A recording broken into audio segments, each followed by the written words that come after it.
čas opozarja na slabo delo ministra dr. Gregorja Viranta. Predvsem smo kritični do njegove zaletavosti, kajti ta zaletavost prinaša nepremišljene ukrepe, ki oporekajo tudi deležniki in pa strokovna javnost. Tako je zadnje dogajanje okrog kadrovanja izbilo samo sodo dno, da smo se odločili, da bomo vložili predlog za interpelacijo, ukolikor seveda bomo dobili podpise tudi preostalih opozicijskih strank. Interpelacijo bomo vložili iz naslednjih razlogov. Najprej očitamo ministru za notranje zadeve, dr. Gregorju Virantu, da ogroža sistem lokalne samouprave in posledično tudi krati ustavne pravice, ki so opredeljene v 138. členu Ustave Republike Slovenije in v Evropski listini lokalne samouprave. Potem drugič bomo ministru očitali, da zaradi nepravične in nedodelane zakonodaje, ki je vodila v nepravilnosti pri izplačevanju plač javnih uslužbencev in zaradi javnih pozivov k nespoštovanju zakonodaje. Posamezne točke bom kasneje še razložila. In tretjič, zaradi škodljivega delovanja za državo Slovenijo v primeru povračila odškodnin tako imenovanim izbrisanim. Četrtič, zaradi nepojasnenih okoliščin in suma korupcije pri posebnem popustu za letalske vozovnice od slovenskega letalskega prevoznika v državni lasti. In pa četrtič, zaradi kadrovanja na podlagi politične pripadnosti. Minister Gregor Virant je prišel z idejo, da je slovenska lokalna samouprava preobsežna oziroma da imamo v Sloveniji preveliko število občin in da je treba število občin zmanjšati približno v 100. Najprej je to predlagal že kar do naslednjih lokalnih volitev, ki so drugo leto v jeseni, na kar mu je oporekala vsa strokovna javnost, seveda pa tudi občine oziroma združenje občin in pa skupnost občin Slovenije, s katerimi se ni prav nič posvetoval. Menimo, da na ta način krši temeljne človekove pravice, da do samoodločitve, torej državljani, občani so se na referendumu odločali o samostojnosti njihovih občin, sedaj bi jih pa kar na hitro ukinili. Pri tem je nerazumljivo tudi to, da minister Virant predlaga, da večje občine dobijo celo več finančnih sredstev, manjše pa manj. To pomeni na koncu koncev, da bodo male občine počasi ugasnile. V Novi Sloveniji smo prepričani, da lokalna samouprava oziroma občine pomenijo skladen regionalni razvoj Slovenije. Torej, z ukinjanjem nekaterih občin se bo ta skladen regionalni razvoj prekinil. Manjkajo nam namreč tudi regije, ki bi nadomestile delo na nekaterih področjih. Zato menimo, da bi bilo bolj smiselno delati na regijah, v katerih bi se občine lahko povezovale, ne pa enostavno ukinjati nekaterih občin. Vemo, da trenutno 70% do 80% vseh investicij, ki potekajo v državi, potekajo prav preko občin. In čeprav so nekatere občine res majhne, ampak v preteklosti so pač dobile zeleno luč za nastanek, so vendarle majhne občine v veliki meri zelo uspešne občine. Seveda minister Gregor Virant se sklicuje na javno mnenje in na ankete. Zagotovo v večjih mestih živi večina prebivalcev Slovenije. Zato je jasno, kakšen je izid anket, vendar v tem primeru ne moremo gledati na ankete, ampak na to, kaj je smiselno, kaj je dobro in kaj je prav. In občine so se izkazale za dober projekt v Sloveniji in največjo zadolženost opažamo prav pri velikih oziroma pri največji občini, Zato razlog za ukinjanje zagotovo ne more biti zadolženost občin, kajti pri največjih je tudi največja.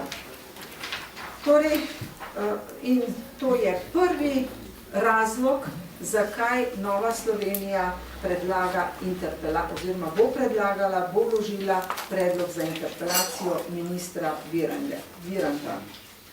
No, tudi Združenje občin in pa skupnost občin sta sprejela svoje izjave.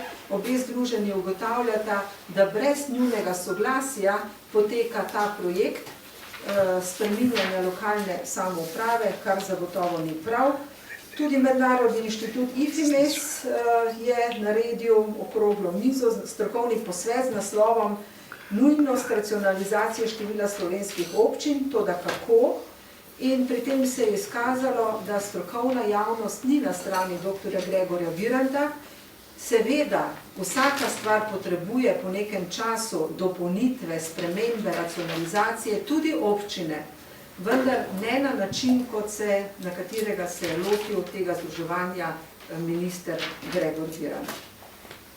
Tako je IFIMES poročal, vsi sodelujoči na posvetu so vsestransko osvetlili slovensko lokalno samoupravo, ter tudi njene stranpoti v dosedanjem razvoju.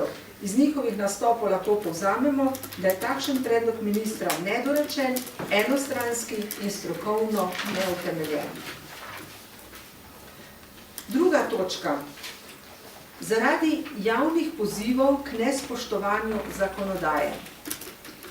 Veste, da je še v mandatu 2004-2008 minister dr. Gregor Virant zaradi nedodelane in nejasne zakonodaje, torej, ki je bila predlagana v tem času,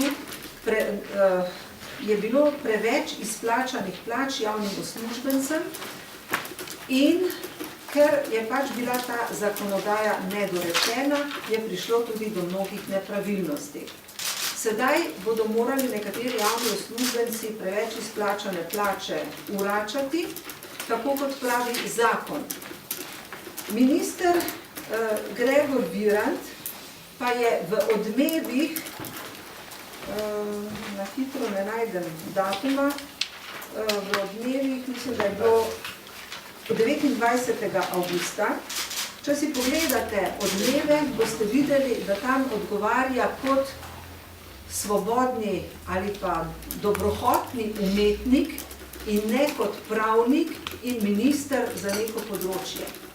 Tam je razlagal, kako ne bo treba vračati in se skliceval na zakon, ki niti ni še v proceduri, ignoriral pa zakon, ki velja in po tem zakonu nekateri že vračajo preveč izplačane plače.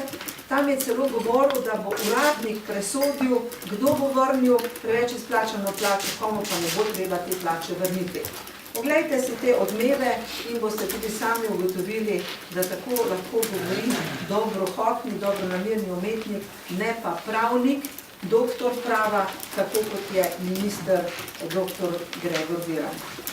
In zato ocenjujemo, da je celo napeljeval državljane kršenju zakonodaje, ko je govoril, da jim ni treba vračati, čeprav veljavni zakon govori povsem drugače. In tretjič, interpelacijo bomo vložili zaradi za državo Slovenijo škodljivega delovanja v primeru povračila odškodnin tako imenovanim izbrisanim.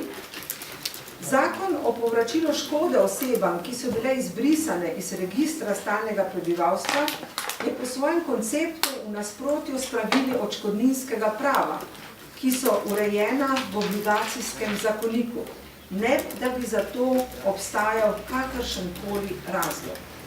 Gre za izključitev pravil o individualni obravnavi vsakega posameznega primera izbrisa, razloga za izbris in tudi pravil o morebitni deljeni odgovornosti.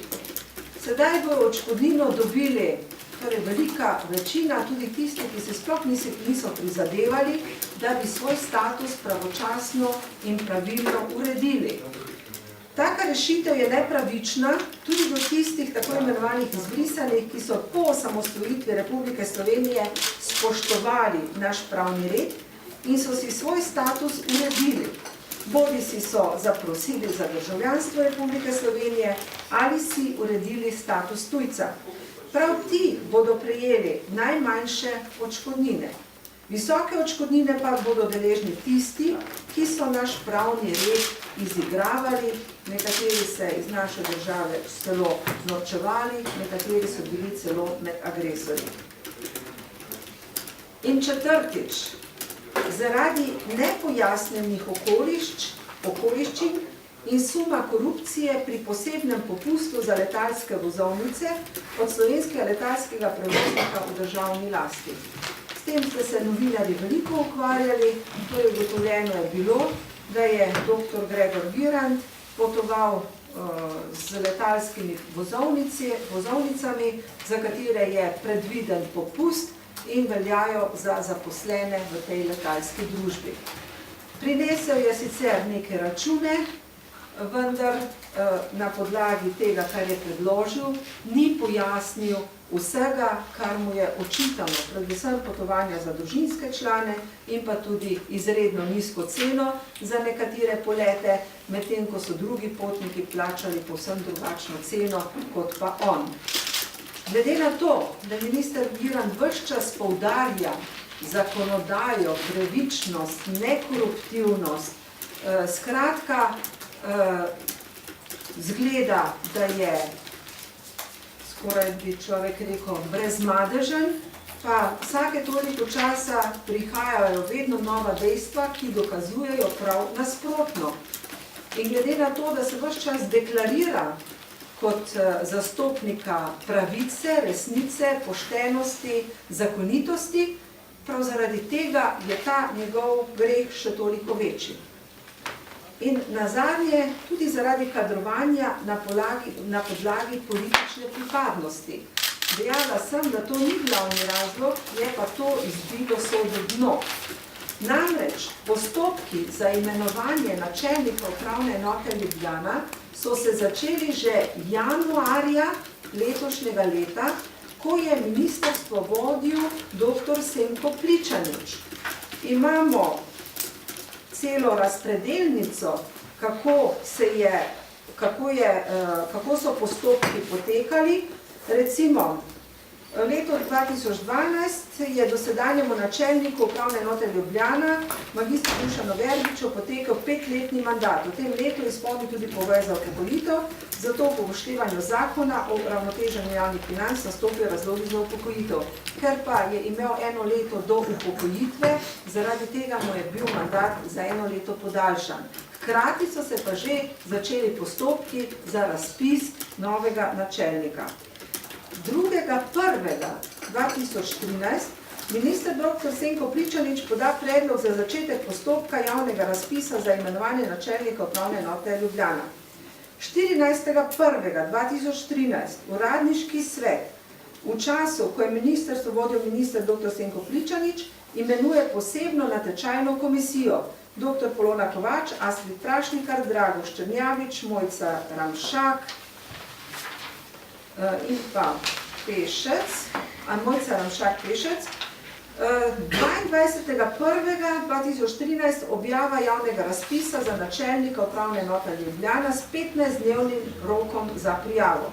Torej, to se je dogajalo 22.1., kot sem pa rekla, postopki so se pa začeli že takoj na začetku leta, ko še ni bilo niti vladne krize. 12.2.2013 vabilo na razgovor Mojci Kucler Dolinar s posebno natečajno komisijo na podlagi prijave na razpis. 21.2. uspešno upravljen razgovor in sklep posebne natečajne komisije, da Mojca Kucler Dolinar izpolnjuje natečajne pogoje in je glede na svojo strokovno usposobljenost primerna za položaj načelnice. 25.2. obvestilo ministra Zvonka Černača, da je Mojca Kucler Dolinar najprimernejša za položaj načelnice. Torej, bilo je 5 kandidatov, 3 niso izpolnjevali pogojev, 1 je odstopil in komisija je ugotovila, da je Mojca Kucler Dolinar izpolnjuje vse pogoje za to imenovanje. Potem 24.3. minister dr. Gregor Virant v odgovoru na poslansko vprašanje o zadevnem postopku le tega ne problematizira pač pa navaja. Mojca Kuster Dolinar pa bo v skladu z odločbo o imenovanju na položaj načelnice upravne enote Ljubljana 5-letni mandat nastopila s prvim dnem po prenehanju mandata sedanjemu načelniku oziroma najkasneje z njim 2.10. Avgust 16.8. vročitev aneksa k zadevni pogodbi o zaposlitvi podpisanega strani ministra dr. Gregorja Viranta spremembo določila, ki se nanaša na višino dodatka za delovno dobo. Torej, na podlagi vsega navedenega, na podlagi te preglednice, ki jo lahko tudi seveda preverite, je bila Mojca Kuster Dolinar imenovana po vseh obveznih in zakonitih postopkih. Zato njegove izjave, da je bila imenovana v sumljivih, čudnih, neprimernih in ne vem kakšnih še okoliščinah, so zelo neprimerne in te trditve obstajajo, oziroma te trditve so nastale na podlagi nekih sumov, nekih predvidevanj, ne pa na podlagi dejstev, ki sem jih prej navedla. Po drugi strani pa je javna skrivnost, da je kar precej kandidatov, načelnikov celo upravnih enot in drugih delavcev upravnih enot kandidiralo na listi dr. Gregorja Viranta. V Novi Sloveniji temu prav nič ne oporekamo, ampak zakaj je na koncu koncev Mojca Kuster Dolinar politična kandidatka, medtem ko drugi kandidati, ki so kandidirali na njegovi listi ali so celo člani državljanske liste, so pa primerni kandidati. In prav danes me je klicala gospa, ki je slišala, da ima Nova Slovenija tiskovno konferenco, da bo vložila interpelacijo zoper ministra Viranta. Me je klicala oseba, ki živi v Litiji, torej upravna enota Litija, in je povedala tamkajšnji primer. Letos, januarja, je bil za tamkajšnjega načelnika upravne enote imenovan nekdo, zdaj imena ne najdem, mislim, da je Marko Doblekar, bom našla ime.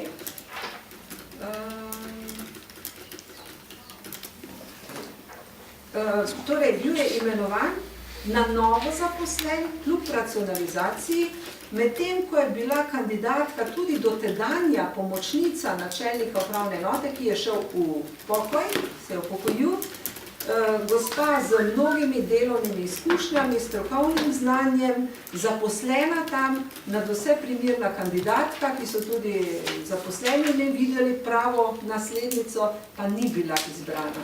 Izbran je pa bil nekdo, ki se je na novo zaposlil in ki je domnevno član Virantove liste. Potem je povedala še, da obstaja tudi veliko očitkov, veliko kritik na račun tega načelnika, samovoljno prestavlja poroke. Veste, da je sedaj sicer v sosednji občini Šmartno pri Litiji grad, tam kjer so poroke, Bogenšpert, ja, in samovoljno prestavlja poroke, kakor se mu zdi, tja ali pa na upravno enoto, z upravne enote na Bogenšpert, zaradi racionalizacije stroškov in tako naprej.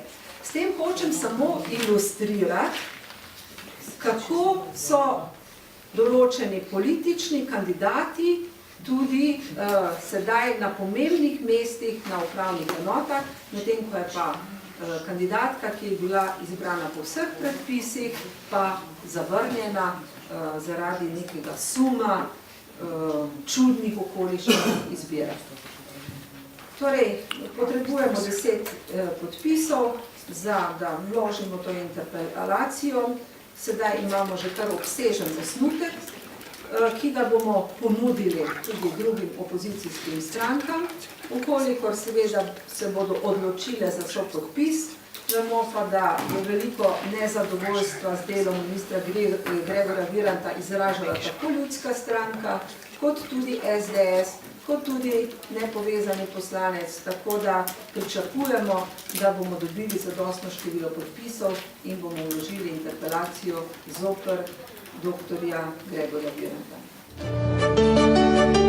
Hvala.